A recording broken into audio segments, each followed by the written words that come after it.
Hi, Nick Tockert here with the Historical Fencing Guild. Remember, the Historical Fencing Guild is brought to you by the Simple Sword and the Fighting Axe, both available through Amazon at www.amazon.com/authors/Nicholas Tocker, where you'll find these books on Western martial arts, as well as several other games and just fun stories.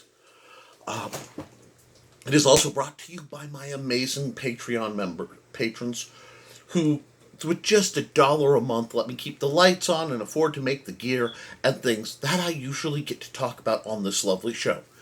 Now, normally a Friday night means a live stream from yours truly, sent out with love, care, and a whole lot of craftsmanship to you guys for the joy of the masses.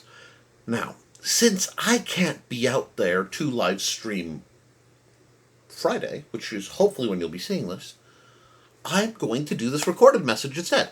Why am I missing? Nick, you've been on the streak. Well, one, I said I would hold the streak through till I was immunized, and I thought it was safe enough to go out. And two, it is actually the wedding night of Stef Mari, one of our patrons.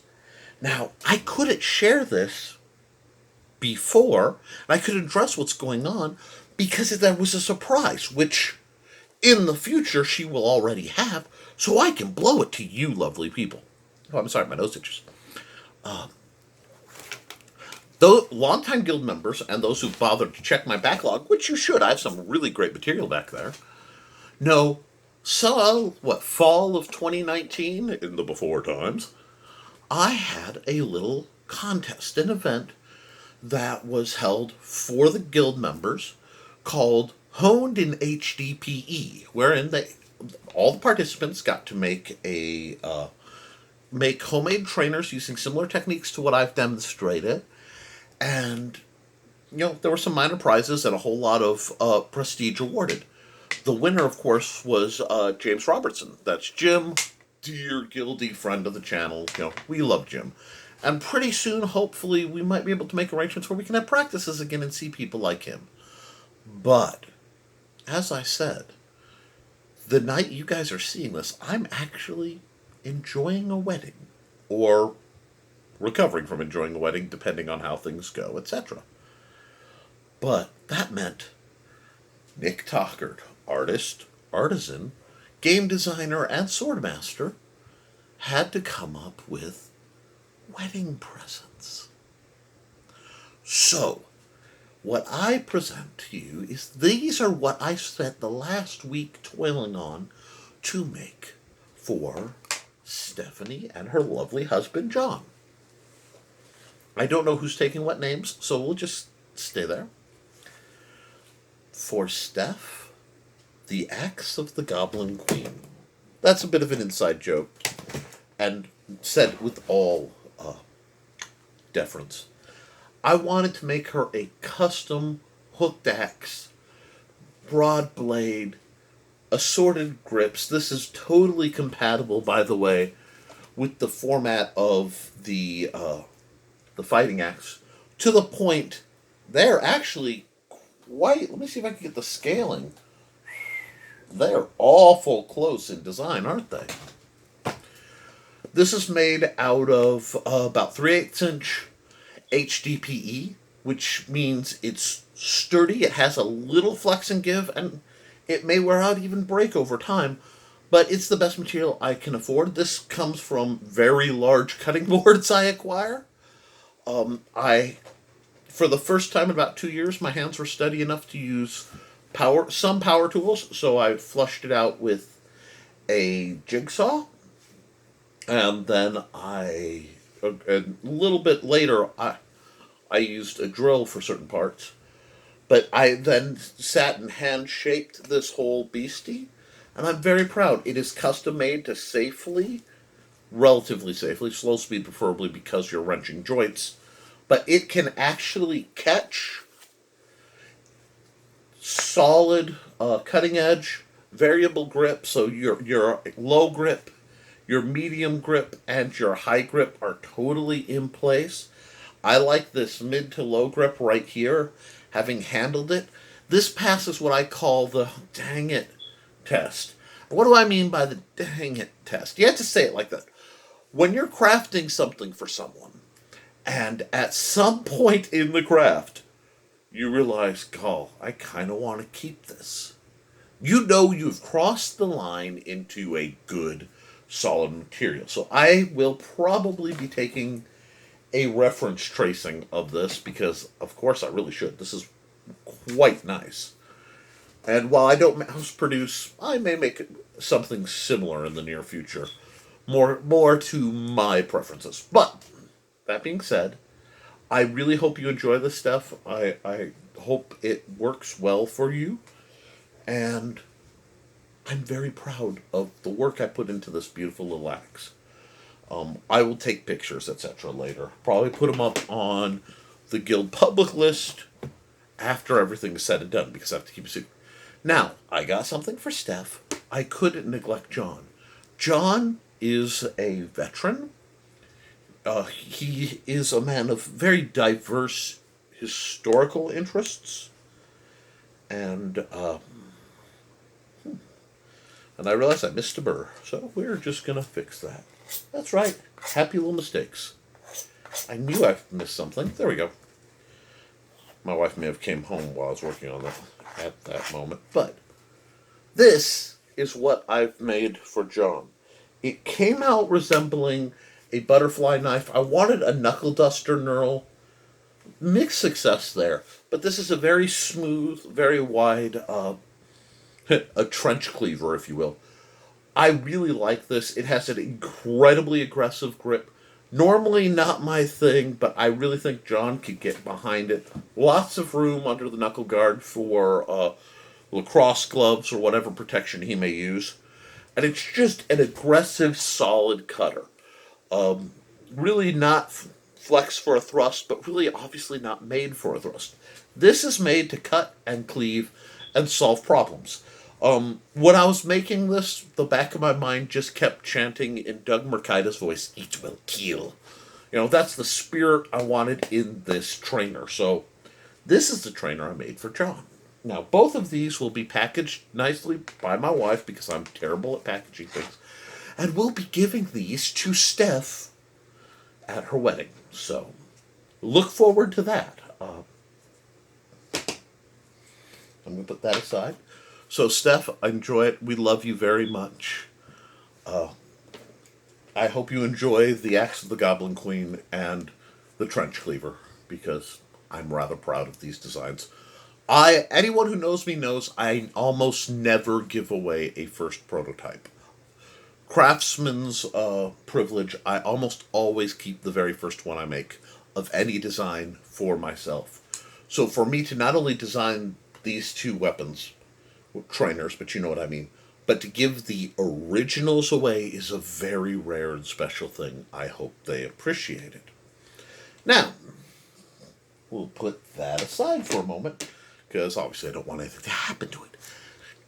Guys, it wouldn't be me, and it wouldn't be a Friday night if I didn't at least delve into a little bit of philosophy. I mean, this is part of why people come here, and normally we have lovely chats, so I want a huge shout out to Foxy and Bladed Thesis, to Trey and Joe Bachman, both you wonderful people, to the amazing Brian K. Morris, who is helping me broker things and has made so much in my life better and more practical. Ronald Riehn, who never gets to hear much, but every month pays and gives me really good, solid perspectives.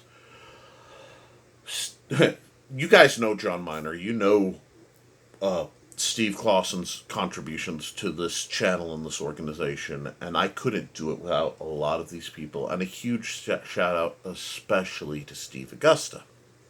Gotta say it right. Gusto! He was my first patron. He's been there from day one, when just about everybody left me because of the 2020 tightness, which I totally respect. I have no problem with that. I want you guys to take care of you first, you know. But he was there, and he has stayed every week there, every month. So I am eternally grateful for that.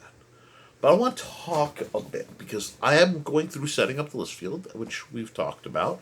And depending on when I can make a Menards run, you'll probably be getting an update about that. I have a lot on my plate right now. I am the game designer for tentatively known as Lockdown Games with Luke Stone of Luke Stone Studios. And I have been working in the game design field a whole lot. So I am busy.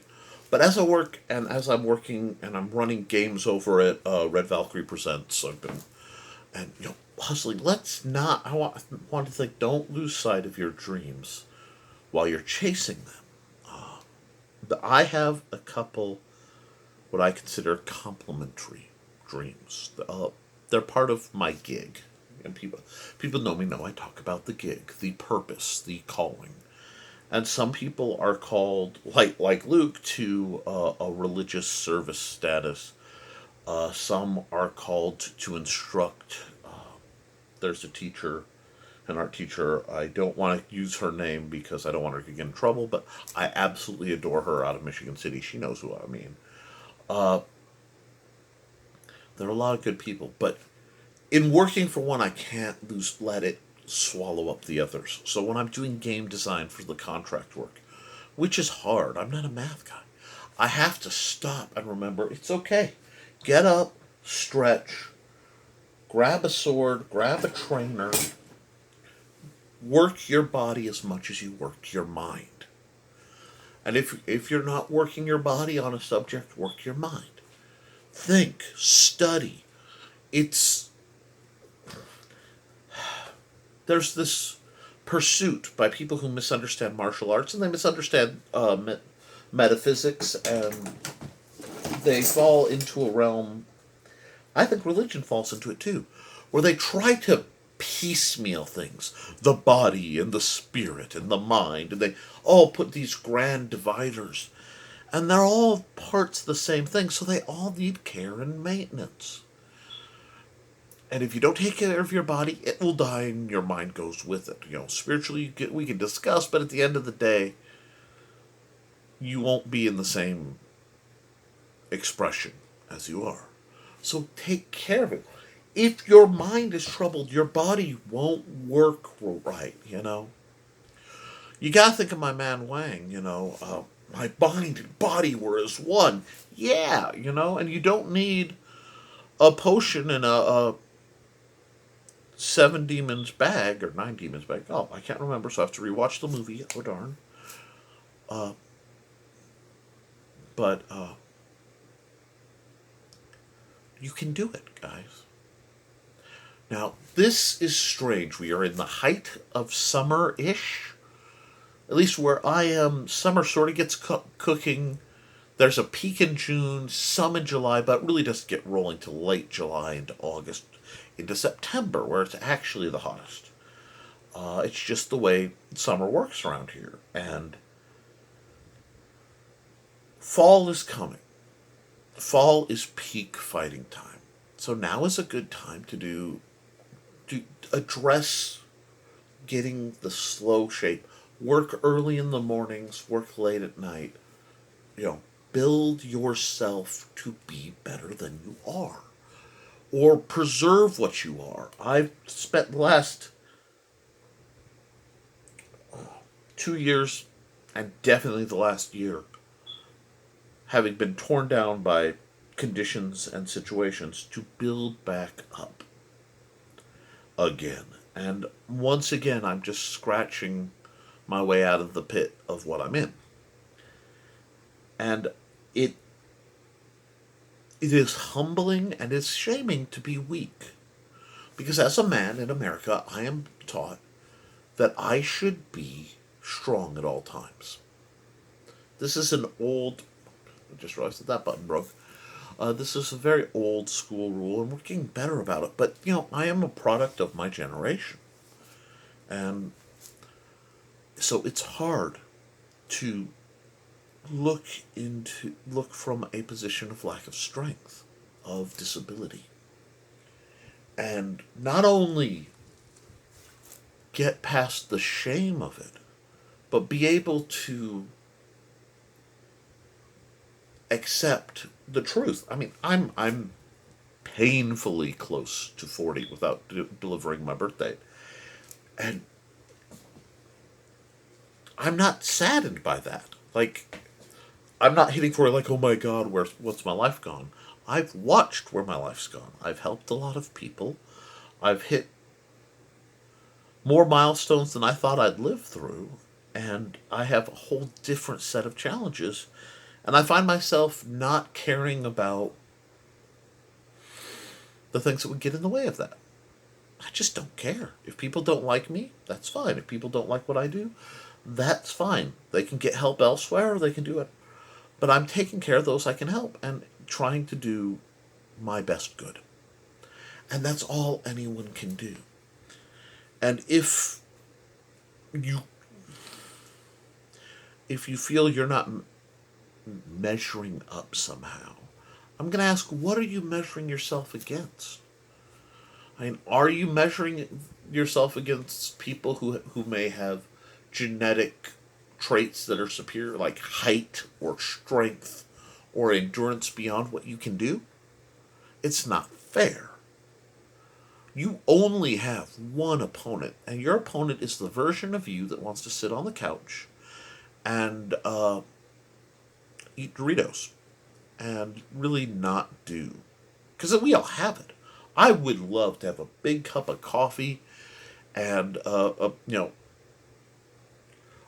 headset and a few select video games and just have a wonderful time building things and then alternating to yell at people in a different game, But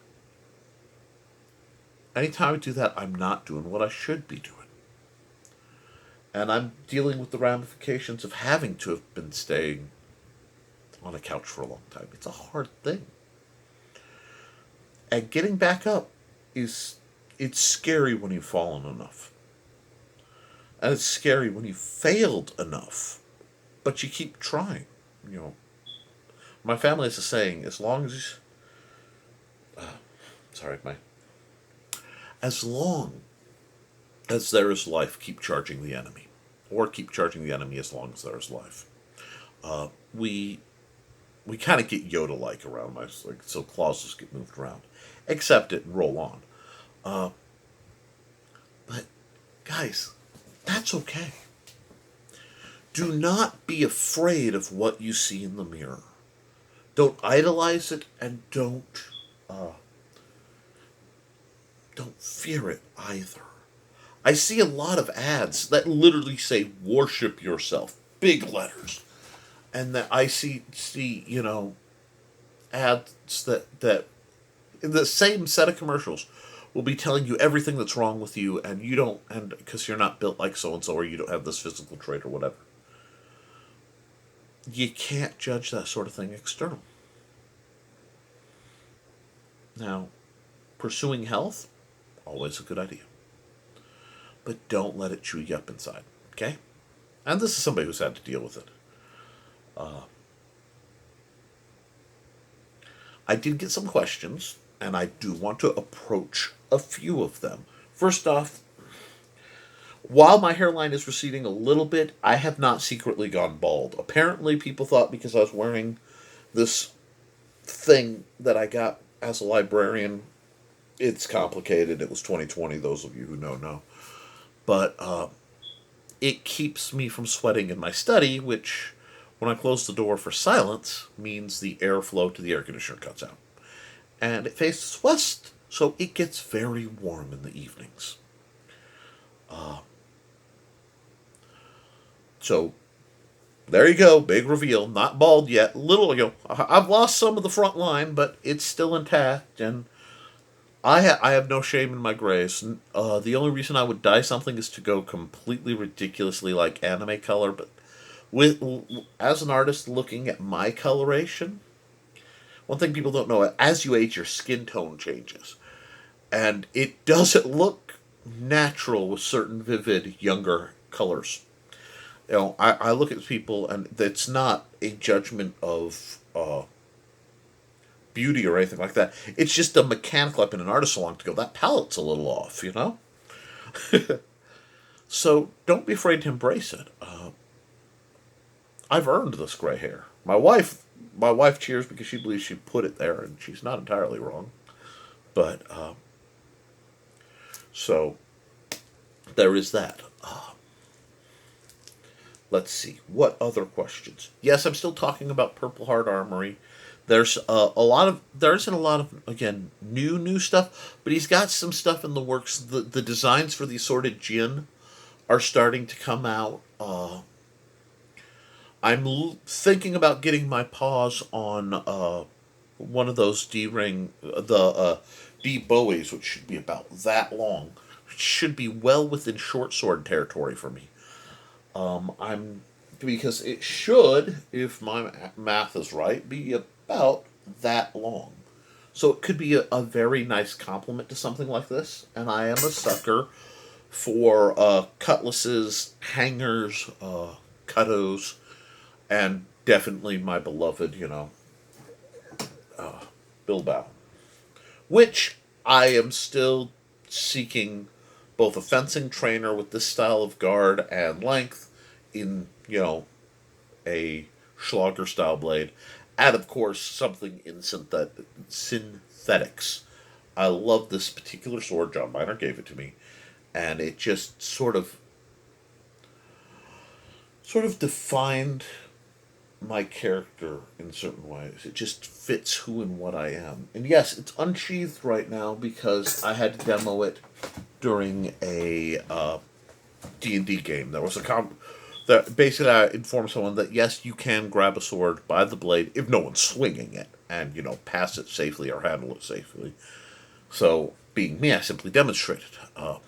Be granted, it's a little safer for me to do such a thing, but I did do that. So that was covered.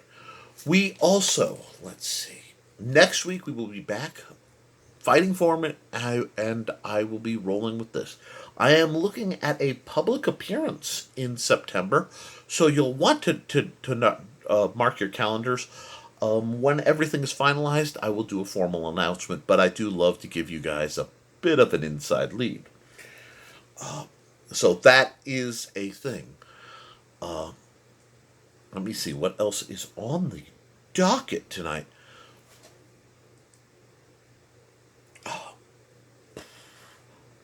I'm having a problem. Now, my problem is this, and I will express it to you guys. The fighting jackets. I keep looking at them, and I have a 55-inch chest, last time I checked, between 55 and 56. And even if I lose a lot of the soft weight, there's a bit more chest there than people would expect. I'm kind of a dwarvish to hobbit build. That means there's some muscle lining this. This is not all chunkiness. So I'm having trouble finding a jacket that fits my odd proportions. So, if you guys see new retailers, hit me up. Launch me in the comments. I was going to order one from Supfen, Superior Fencing, and I gave them my number, made all the contacts, and canceled because the cost of shipping doubled effectively the price of the product. And I'm rather, if I'm going to have to throw that kind of money, I'm going to throw it to an American company. So I'm still looking around what I can pull off. It may mean waiting a month or two to get the compiled funds from the guild to make sure that I have safe equipment. And I don't think anybody has a problem with that. To the people saying, well, Amanda sewn you armor in the past. Why not ask her to do it again? There's some discussion, but one, our sewing machine has, of course, died. And it just... She's justifiably frustrated because we've tried a lot. So it's a challenge, and I like you guys to know that I have challenges too. I've been doing this 20 years, okay? Through the absolute best shape of my life to the absolute worst, and back up to wherever I am right now.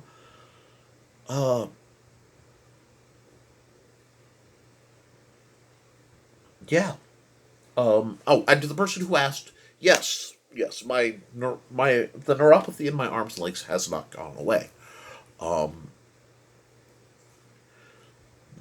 It's not acting up as much as I've changed diet. I'm working on some more lifestyle changes, so I'm slowly unwinding the gestalt that got me where I am. So, yeah, I'm still on borrowed time, and I will keep trying to do this as long as I hold together. And when I can't, I'll know. Yeah, and we'll talk about it from there. As long as I can be of service, I'm going to keep trying to do this. And when I can't, it is my intention to bow out gracefully, because that's what a gentleman should do. And I'm more than just a guy. I aspire to be an actual, gentleman, and I think that's a good thing. So there is that. Expect I have a lot to review and I want to talk about, but you guys really, I thrive off of the feedback from my comment section, and it to go back to this format of video is a little rough. I'm knowing that I can't take back a mistake when it's live is very freeing to me. So when it's recorded, there's always a, oops, I said that wrong. Maybe I should stop. But we're going to get back, and there's going to be more pre-recorded things because I need to talk about some basic functions, and I want to experiment some different formats. So if you guys want to comment below what kind of format videos you like. Do you like long-form formats where, like, if you go through, I did an hour plus, almost 2 hours, I think, giving a rough overview of pretty much all the material in the Simple Sword. Not from I'm reading the book formally, but as I would instruct somebody kind of shooting from the hip, because they asked for that. They were in a situation where they wanted some martial advice for safety, and I tried to provide it. Would you like it broken up in short chapters? I am here not to expound on my own glory. I mean, I'm a short, fat, furry little man who's just trying to help folks. But, oh, Amanda would be mad if she hears me say that. That's okay, though. If you can't, annoy your wife, what's the joy in being married? But, if you like that, if you want, I've actually considered trying to break down and do formal YouTube shorts, where it's less than a minute. Bam! Here's some knowledge, and out. You guys just tell me what format you like, and I will do everything in my power to make that possible. As always, if you have questions or comments, especially about specific gear, let me know. I will also finally, I'm breaking down and I'm doing my review series. I'm going to just grab one of my trainers, look it up, and I'm going to put a review up sometime before next